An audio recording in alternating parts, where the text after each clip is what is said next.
Guys आज हम बात करने जा रहे हैं जुजुत्सु काइसन के सीजन 1 के एपिसोड नंबर 1 के बारे में। एपिसोड की शुरुआत होती है एक हाई स्कूल स्टूडेंट को दिखाते हुए जो एक जगह पर बंधा हुआ होता है और उसके सामने एक लड़का भी होता है जिसके आंखों पर पट्टी बंधी हुई होती है और ये पूरा की पूरा कमरा टेलिस्मन से भरा हुआ होता है और इस बंदे का नाम होता है सातोरू गोजो और इस स्टूडेंट का नाम होता है यूजी इतातोरी। गोजो यूजी से पूछता है कि तुम कौन हो अभी। फिर यूजी सोचता है कि वो एक फुसीगोरो नाम के बंदे से मिला था और उसके सेंस फायर भी गायब है। फिर यूजी सेंस फायर के बारे में गोजो से पूछता है, लेकिन गोजो हमारा बोलता है कि तुम्हें अभी उनकी चिंता करने की ज़रूरत नहीं है, तुम्हें अपनी चिंता करने की ज़रूरत है क्योंकि मैं तुम्हें अभी मारने वाला हूँ। हमें पिछले दिन का सीन दिखाया जाता है। यूजी हमारा सुगिजावा हॉस्पिटल में कॉल करता है और पूछता है अपने दादाजी की तबीयत के बारे में। फिर यूजी के दादाजी कहते हैं कि तुम्हें क्लब जाना चाहिए, मेरे ऊपर टाइम वेस्ट नहीं करना चाहिए। फिर हमें उससे भी पहली रात का सीन दिखाया जाता है जहाँ पर एक बंदा खड़ा होता है और उसका नाम होता है मेगोमी फुसीगोरो और वो जुजुत्सु टेक्स से होता है। वो यहाँ पर सुकिजावा हाई स्कूल में आता है। वो दरअसल यहाँ पर एक श्रापित चीज़ ढूंढने आया था। जो जगह इसे बताई जाती है वहाँ पर वो चीज़ इसे नहीं मिलती है। फिर वो सातोरू गोजो को फ़ोन लगाता है और बोलता है कि वो चीज़ यहाँ पर नहीं है। फिर सातोरू गोजो बोलता है कि जब तक कि वो चीज़ तुम्हें नहीं मिलती है जब तक कि यहाँ पर मत आना। फिर हमें एक क्लब का सीन दिखाया जाता है जहाँ पर यूजी, इकुची और सासाकी बैठे हुए होते हैं। फिर तभी वहाँ पर स्टूडेंट्स काउंसिल प्रेसिडेंट आ जाता है। फिर ये इन्हें कहता है कि तुम्हारे ये फोकट क्लब भी बंद कर दिए जाएंगे क्योंकि तुम कुछ काम धंधा तो करते नहीं हो।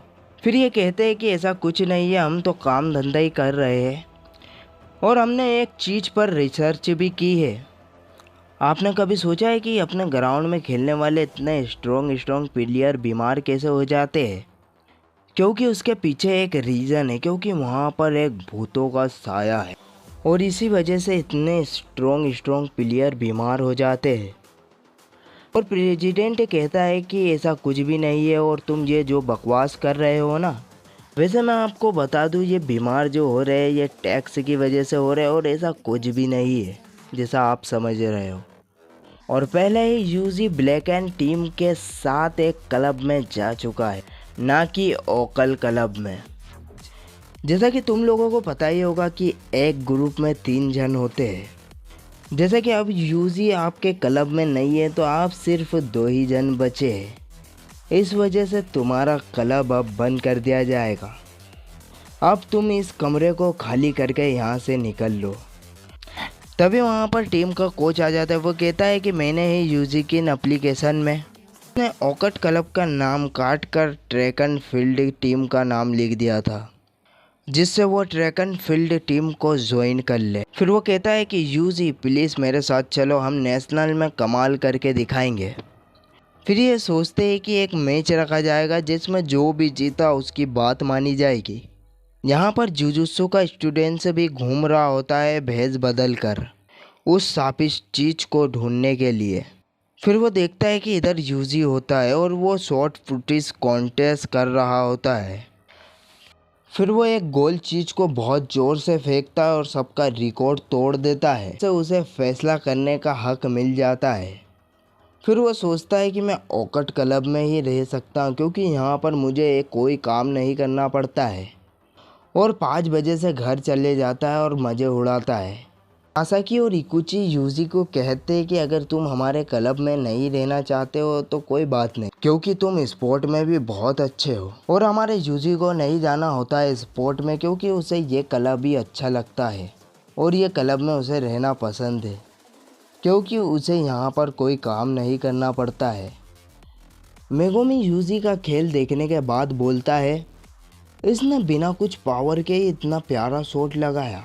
मेरे ख्याल से ये तो जुजुत्सु टेक के अपर क्लासमेट माँ की जेनिन की तरह हो सकता है।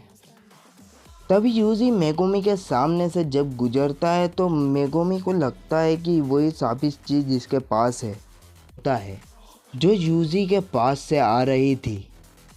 वो जितनी देर में यूजी को रोकता यूजी वहाँ से भागकर निकल जाता है। वो यहाँ पर हॉस्पिटल में जाता है अपने ग्रैंडफादर से मिलने के लिए। यूजी के दादाजी कहते हैं कि तुम पढ़ाई लिखाई करो, अपने क्लब पे ध्यान दो, तुम्हें मेरे पास आने की ज़रूरत नहीं है। वो यूजी को उसके पेरेंट्स के बारे में बताते हैं, लेकिन यूजी का उन पर ध्यान नहीं होता है। तभी ये बहस कर रहे होते हैं, तभी यूजी का ग्रैंडफादर बोलता है कि मैं जानता हूँ कि तुम बहुत ताकतवर हो, तुम्हें इस ताकत का इस्तेमाल लोगों की मदद करने के लिए करना चाहिए। मुझे देखो, मैं अकेला मरूंगा, लेकिन तुम्हारे साथ ऐसा नहीं होना चाहिए। लेकिन तुम मरो तो तुम्हारे आसपास बहुत सारे लोग होना चाहिए। इसके बाद यूजी के ग्रैंडफादर की डेथ हो जाती है। फिर यूजी मौन करता है और वहाँ से अपना सामान लेकर वहाँ से निकल जाता है। फिर वो लॉबी में अपने पेपर वर्क कंप्लीट करने लगता है। तभी वहाँ पर मेगुमी आ जाता है यूजी को वहाँ पर ढूंढते ढूंढते। फिर यूजी कहता है कि भाई मैं मौन करने आया हूँ क्योंकि मेरे ग्रैंडफादर की डेथ हो गई है। फिर मेगुमी कहता है कि मुझे बस वो साबित चीज़ चाहिए क्योंकि वो बहुत ख़तरनाक है जो तुम लोगों के पास है। फाइनली मेगुमी इन सराफों का सच बताता है। ये सराफ बहुत सारी नेगेटिव शक्ति को इकट्ठा करके इंसानों द्वारा बनाए जाते हैं। वो साबित चीज़ जो यूजी को मिली थी वो भी इसी प्रकार की है। और उससे भी बुरी बात यह है कि उस शराब में जो चीज़ की सील लगेली है वो कमज़ोर होती जा रही है और ये शराब कभी भी आज़ाद हो सकता है। फिर यूजी उस बॉक्स को मेगुमी को दे देता है। फिर मेगुमी उस बॉक्स को खोल के देखता है तो वो बॉक्स खाली होता है। फिर यूजी बोलता है कि इसके अंदर की जो चीज़ है वो मेरे बाकी मेंबरों के पास है, वो आज रात स्कूल में इस चीज़ को खोलने वाले हैं। मेगुमी ये सुनकर बहुत ज़्यादा शौक हो जाता है और यूजी को कहता है कि तुम्हारे दोस्त बहुत बड़े खतरे में हैं। यूजी पूछता है कि ये बुरा है क्या? फिर मेगुमी कहता है कि ये बुरे से भी बहुत बुरा है क्योंकि तुम्हारे दोस्त अब मारे जाएंगे।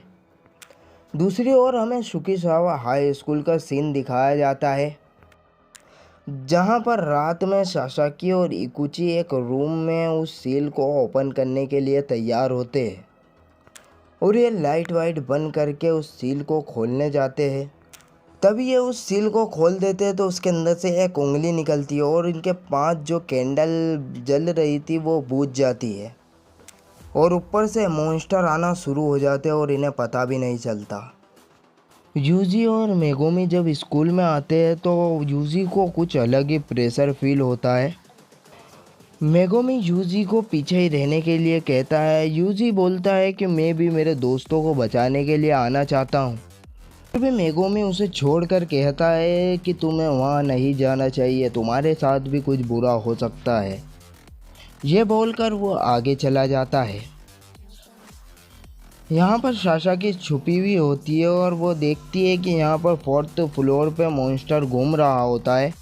तभी पीछे से इकुची आ जाता है और हमें दिखाया जाता है कि उसके सिर पर भी एक मॉन्स्टर लग जाता है, मतलब उसको पकड़ लेता है। मॉन्स्टर भी आकर सासाकी के ऊपर पीछे से हमला कर देता है।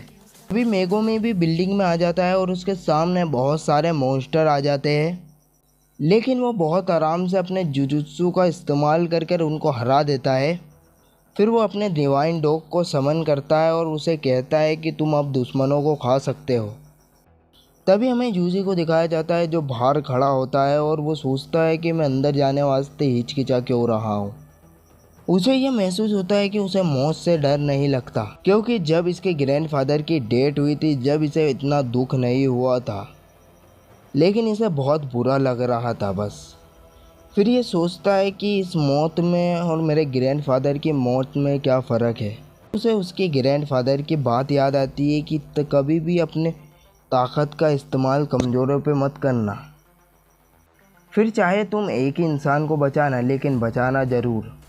और बिल्डिंग में मॉन्स्टर बढ़ते ही जा रहे हैं और मेगुमी और उसके डिवाइन डॉग उनको ख़त्म करते जा रहे हैं उन स्टूडेंट्स को बचाने के लिए। सारे मॉन्स्टर एकजुट होकर एक बहुत बड़ा मॉन्स्टर बन जाता है ताकि वो दोनों स्टूडेंट्स और उस शापित चीज़ को निगल सके। तभी मेगुमी सोचता है कि अब मैं इन्हें नहीं बचा सकता। तभी हमारा यूजी एक बहुत लंबी छलांग लगा के 4th फ्लोर की खिड़की तोड़ के उस विलन को हराने के लिए वहाँ पर आ जाता है और उस विलन पर हमला कर देता है। यूजी कहता है कि मैं जानता हूँ कि मेरे ग्रैंडफादर शांति से मरे थे और इस तरह की मौत बिल्कुल भी सही नहीं है। और ये बोलकर वो मॉन्स्टर पर हमला करता है। वो अपने फ्रेंड को बचा लेता है कि डॉग्स उस मॉन्स्टर को हरा देते हैं और उसको खाने लगते हैं। तभी मेगुमी यूजी की तारीफ़ करता है और बोलता है कि मेरे ख्याल से तुम्हें डर लगना चाहिए था, लेकिन चलो अच्छा है, तुमने बहुत अच्छा काम किया। तभी यूजी मेगुमी से पूछता है कि ये डॉग कैसे है। मेगुमी कहता है कि तुम इन्हें देख सकते हो, लेकिन इन्हें तुम तभी देख सकते हो जब तुम मरने वाले हो या मर चुके हो। यूजी बताता है कि मैं बहुत डरा हुआ था, लेकिन मेरे दोस्तों को बचाने के लिए मेरे अंदर ताकत आ गई। कहता है कि ये मॉन्स्टर उस उंगली को खाना चाहता था जिससे उसकी ताकत और भी बढ़ जाए। इस चीज़ को ये मॉन्स्टर तभी खाते हैं तब इन्हें अपनी शक्तियाँ बढ़ाना होती है। तभी मेगुमी यूजी से सुकुना की उंगली मांगता है। तभी वहाँ पर एक और मॉन्स्टर आ जाता है। तभी यूजी पर वो मॉन्स्टर हमला करता है। तभी मेगुमी उसे धक्का दे देता है और कहता है कि तुम यहाँ से भाग जाओ। तभी मेगुमी अपने शिकिगामी म्यू को बुलाने वाला होता है। तभी वो मॉन्स्टर मेगुमी पर हमला कर कर उसे बहुत दूर फेंक देता है। फिर वो मेगुमी को बहुत मारता है और इधर उधर दीवारों पर ठोकने लग जाता है। ज़्यादा चोट लगने के कारण मेगुमी के डॉग भी वापस चले जाते हैं। तभी मेगुमी को वो मॉन्स्टर मारने वाला होता है। तभी वहाँ पर यूजी आ जाता है। मेगुमी को पता होता है कि यूजी शापित चीज़ के बगैर इस मॉन्स्टर को नहीं हरा सकता है। तभी यूजी उस मॉन्स्टर से हारने लग जाता है तो उसके हाथ से वो उंगली छूट जाती है। तभी वो उंगली मॉन्स्टर के मुंह में गिरने वाली होती है। तभी यूजी उस उंगली को अपने मुंह से पकड़ लेता है। तभी इसे मेगुमी की बात याद आने लगती है कि ये कर्स चीज़ खाने से कोई भी जीव ताकतवर बन सकता है, और वो यही सोचकर वो उंगली को निगल जाता है जिससे कि वो सबको बचा सके, क्योंकि उसके पास और कोई चारा नहीं होता। मेगुमी सोचता है कि ऐसा हो नहीं सकता कि इसे खाने के बाद ये जिंदा बच जाए, लेकिन इनने बहुत बुरा किया। लेकिन लाखों में एक चांस है कि इसे ताकत मिल सकती है। तभी उसके अंग में सुकुना की ताकत आ जाती है और उस मॉन्स्टर को वो हरा देता है। लेकिन मेगुमी ये सोचता है कि ये तो बहुत बुरा हुआ, क्योंकि सुकुना फिर से जिंदा हो गया। इसे पूरी इंसानियत को ख़त्म करना चाहेगा। सुकुना बोलता है कि वाह, ये दौर तो कमाल है और यहाँ पर लोगों को मारने में बहुत मज़ा आएगा। तभी यूजी फिर से अपनी बॉडी पर कंट्रोल कर लेता है और सुकुना को बोलता है कि तुम मेरी बॉडी में क्या कर रहे हो, यहाँ से निकलो। तभी मेगुमी अपने शिकिगामी को बुलाने लगता है और यूजी से कहता है कि यूजी, अब तुम एक इंसान नहीं रहे, अब एक मॉन्स्टर बन चुके हो, लेकिन अब मुझे तुम्हें हराना पड़ेगा। और फिर ये एपिसोड यहीं पे ख़त्म हो जाता है। अगर आपको एपिसोड अच्छा लगा तो वीडियो को लाइक कर देना, चैनल को सब्सक्राइब कर देना और बेल आइकन को दबाना बिल्कुल भी मत भूलना। चलो अब मिलते हैं हम नेक्स्ट एपिसोड में।